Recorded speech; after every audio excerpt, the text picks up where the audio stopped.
Hi everyone, this is Stacey and welcome to my channel. Please do not forget to like, share, and subscribe. Yung video natin for today is actually a continuation nung gawa ko yesterday.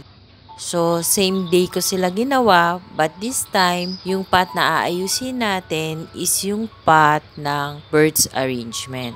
So, eto na siya ngayon. Actually, maayos pa siya, kaya lang gusto ko lang i-fill up yung mga empty spaces.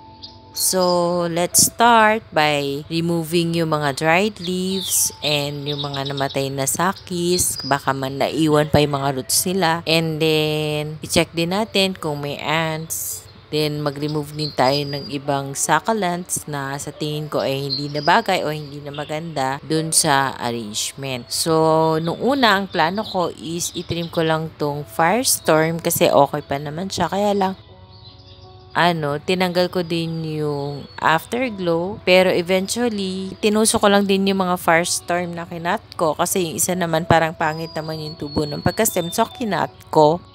And then, itinuso ko din. Then, kinat ko din yung ating panda plant. So, yung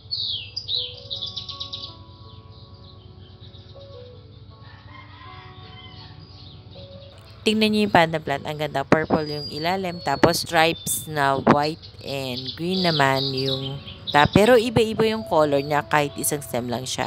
Ito naman yellow. So iba-iba yung variegation niya. So yung panda plant is napakadaling buhayin. Once na nabuhay niyo na siya, dire-diretso na yung paglago niya hanggang sa magsawa ka na kasi sobrang lago. Basta wag niyo lang palaging tutubigan yung panda plant kasi madali silang malusaw. Huwag din sa direct sunlight kasi masusunog sila. So, dito lang sa garage area, kailangan may bubong para makasurvive sila. Nung una, nahirapan din ako, pero ngayon napakadami na nila dito sa may garage area. Maganda kasi yung kulay niya, nag-iiba-iba kasi nga variegated siya. Maganda siyang gamitin sa arrangement. So, ngayon, nag-decide na rin akong tanggalin yung firestorm. So, bala ko, paramihin na lang yon kasi parang dehydrated na legi na hindi mo maintindihan. So, parang hindi na ako nagandahan. I decided na to uproot na lang yung firestorm.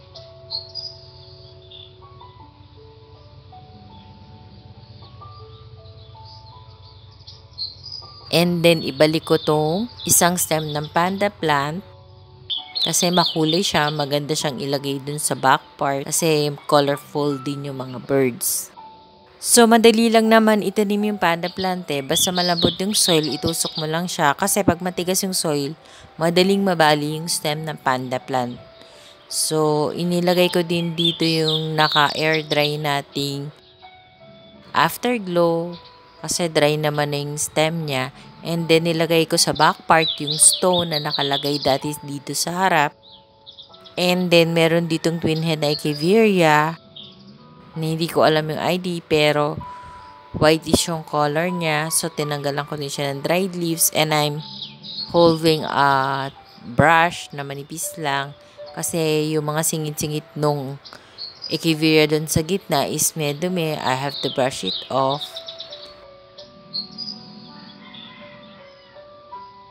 Mas madali siyang makapasok dun sa in-between leaves kasi manipis yung brush.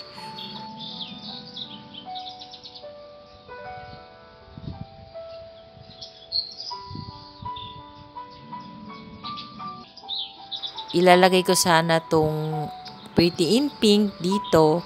Pero parang nagbago na naman yung isip ko kasi parang hindi siya bagay kasi masyado siyang maliit. So, nakalubog siya. So, ang nilagay ko na lang is yung Sedum Adolphine na very dehydrated. So, i-hydrate ko na lang once na nagka-root siya. So, tomorrow morning, I will moist it also this pot para nabuhay yung mga dehydrated na succulents na nandito. We have to let them rest first for 24 hours para hindi sila mag-stem rot or mag-root rot. And then, dun sa may isang side, may Angelina bush tayo na natanggal doon sa arrangement na inayos natin or inaprot natin last time. So, ang hirap itanim nung Angelina bush.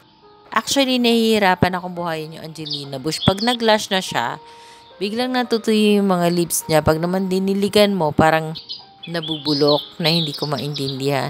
So, ayan na lang yung natira. So, Yung color ng Angelina bush, maganda kasi parang yellow-green.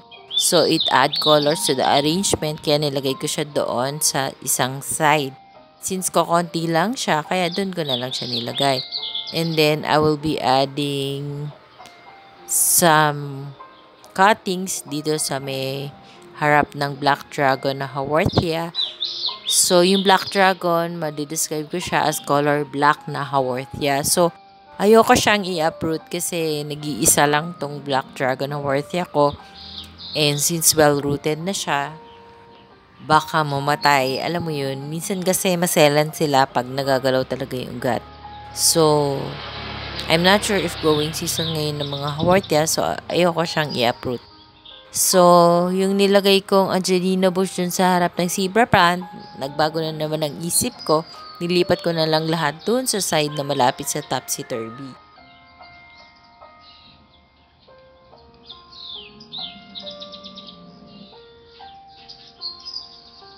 And then, habang ina-adjust ko yung birds, kung saan ko ba siya ilalagay, nag-iisip din ako, ano pa bang pwede kong idagdag. Actually, mahirap gumawa ng arrangement, lalo na pag limited lang yung succulents mo. As much as possible, gusto mong gawing colorful and beautiful, pero mahirap. So, balak ko sanang lagyan ng cactus, kaso natinig ako. Nung nilagay ko din siya, masyado siyang mataas, matatabunan yung ating zebra plant sa gitna, which is the attraction talaga nung arrangement na to. So, I decided na to put na lang yung cactus. And so, nakita akong Graptopetalum mendozae dito sa may carton kung saan na nakapatong yung pot of arrangement. So, nag-decide ako na yun na lang ang ilagay ko. Since malambot pa nga yung stem ng Graptopetalum mendozae, kailangan natin palambutin yung soil mixture para tusok lang tayo ng tusok habang pinupuno natin yung front part ng arrangement ng Graptopetalum mendozae. So, yan lang. Binali ko lang din yung tinanggal ko, 'di ba? Ang gulo. Minsan kasi, mahirap talagang gumawa ng perfect arrangement, lalo na pag limited nga yung mga succulents na meron ka. Ang gusto ko talaga kasing kind of succulent arrangement is yung colorful, may different kinds of color.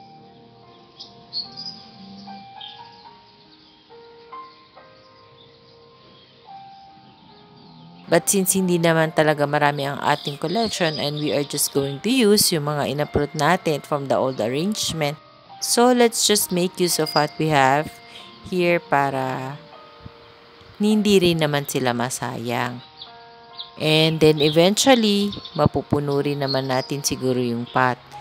So right now, yun pa rin yung ginagawa ko. Nilalagyan ko pa rin ng cuttings ng Graptopetalum mendozae. So yung Graptopetalum mendozae, hindi siya maselan.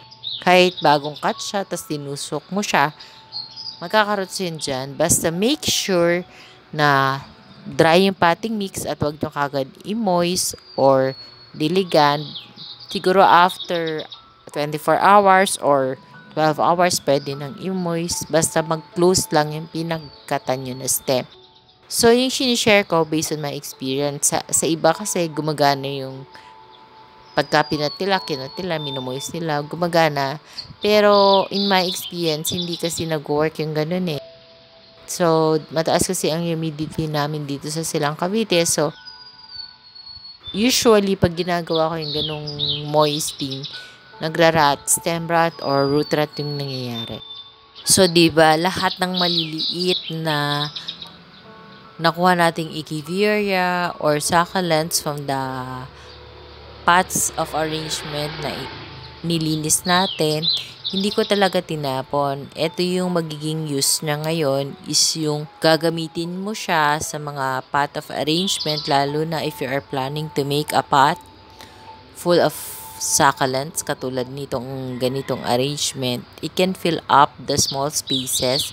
So, wag nyo silang itatapon. Minsan, ang ginagamit ko naman sa mga ganitong arrangement pag wala akong ina-uproot na mga arrangement or kumukuha ako ng cuttings. Kung napanood yung mga last year video ko, cuttings talaga yung ginagamit ko. So, this time, I don't have to do cuttings kasi wala rin naman ako masyadong ika-cut. Kasi parang ang nangyayari ngayon sa garden ko, is nagre-restart ako kasi I want to make them healthy again before I put them in an arrangement.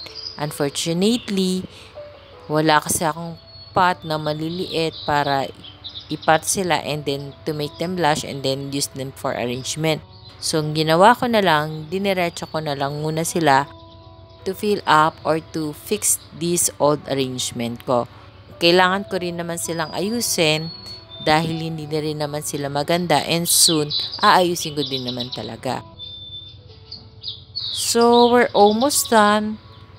Let's have a final and closer look of the arrangement we did today. Enjoy watching!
So that's all for today's video, guys. I hope you like my sharing for today.